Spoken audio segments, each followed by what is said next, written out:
The old lady in front of me had just passed away. I put her in the freezer, just to keep collecting Grandma's pension, to avoid being discovered. I used Grandma's retirement money to buy loads of food, and pack them throughout the entire refrigerator. I never expected the Social Security office would want to check on the elderly's physical condition. This forced me to take Grandma out of the freezer again.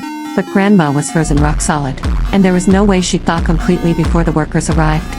Then the Social Security people showed up at our place earlier than expected. I had no choice but to open the door.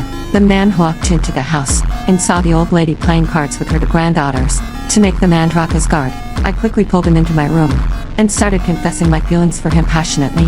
We ended up spending the whole day out together. I thought I dodged a bullet, but suddenly a wild dog came out of nowhere, scaring the man right back into our house. Right then, the power went out inside. When I went to look for candles, George actually opened the fridge, wanting to check if the food had gone bad.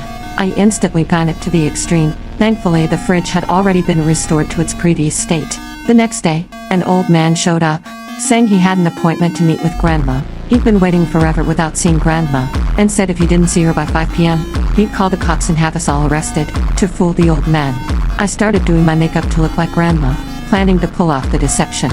At 5 o'clock, the old man indeed came back to the house, but seeing him, I was still incredibly nervous. I could only give some random responses before shooing him out the door. But before I could catch my breath, the doorbell rang again. I thought it was that old man again, and opened the door ready to yell, only to find it was George from the tax office, which scared me into slamming the door shut. I changed back to myself at lightning speed, and only then did George leave satisfied. We felt keeping Grandma in the fridge was too risky, so we decided to move her somewhere farther away.